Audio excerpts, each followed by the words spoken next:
Hey, what's up guys? Gons here for the Face Like the Sun YouTube channel.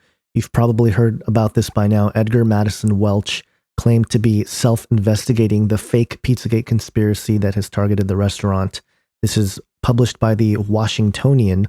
Now, allegedly, this is the first article that was published on this event.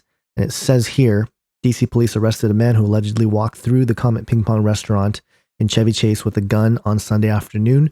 The man, who police identified Sunday night as Edgar Madison Welch of Salisbury, North Carolina, entered the pizza restaurant a little before 3 p.m.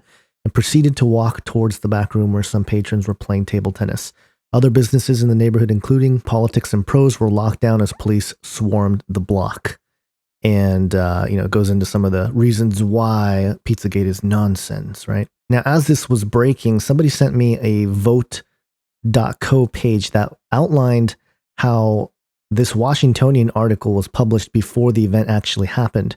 Now, this has since been debunked, okay? So in terms of the possibility that the Washingtonian knew that something was up, it's still kind of fishy if you really think about it. But basically, I took screenshots of it on my phone. This one here taken where I was at in California. And it says here this article was published 12 hours ago, which would make it 8:24 a.m., which would make it 11:24 a.m. or thereabouts on the East Coast where this would have gone down. And if that's the case, then why is this article being published on Google at 11:30 when it says in the article itself that the man entered at 3 p.m., which would make it noon our time? So it seemed inconsistent, but according to the Vote website, they did some good investigation. The PNG here shows basically that the time of 4 o'clock when the article is published is more accurate in terms of the meta property of the Washingtonian article. And this comment right here sort of summarizes the situation. It appears that the news section is timing articles at GMT, adjusting for that rectifies the time. You show a time at 8:31 p.m. while the news section shows it was published 9 hours previously. When you subtracted the 9 hours, you came up with it being published at 11:31 a.m. well before it happened. Add the 5-hour time difference between EST and GMT, and it becomes 4:31 p.m. Check that against your metadata of the published time of 16:10:18, which is 4:10 p.m., and it is well within the 9 hours ago the news section shows. So, okay, all right. So there's something there where the meta information shows the correct timing. But it's still weird because I have another screenshot here where if you search it on Yahoo, it says it was published on the 3rd of December, which was the day before.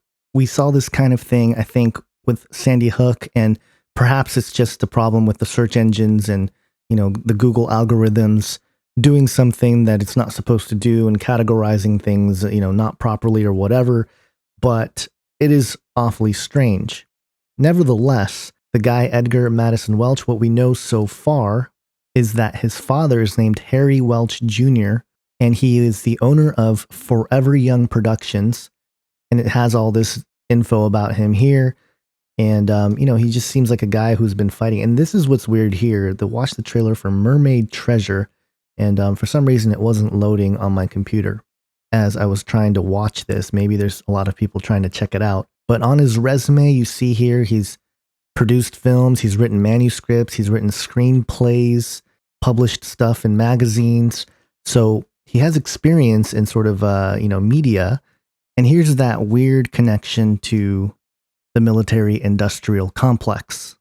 You have here, in 1990, I was invited by the U.S. Defense Department to go to Europe and watch war games. I can't see the rest of it here for some reason. And, but you see enough there. In 1988, President Ronald Reagan selected me to join 15 other broadcasters to visit U.S. military something. In Colorado, we received national clearance from the U.S. Department of Defense to visit the something. And I think actually the Vote thread actually has the guy who quoted this and might be much clearer. Here it is. In 1990, I was invited by the DoD to go to Europe and watch war games with joint forces of the U.S. Army and our allies in West Germany. And in 1988, President Ronald Reagan selected me to join 15 other broadcasters to visit U.S. military installations in Colorado. We received national clearance from the U.S. Department of Defense to visit the Cheyenne Mountain Nuclear Bunker, the alternate command center for NORAD. So there's your connection again to the military industrial complex. And then you have his son, apparently, who was an actor as well. So this all goes with the similar pattern of a guy who seems to be connected in. And we don't even know exactly if he was really the shooter. There are some people who are saying he wasn't even really the real guy. So we don't even know. But I think this, to me, seems like a deliberate attempt to take somebody who is part of that alt-right and just, stir violence again or pin violence against them. And the fact that nobody was actually shot or killed, it just stinks of a false flag. So we just have to keep watch here and see if there's anything else that develops out of this.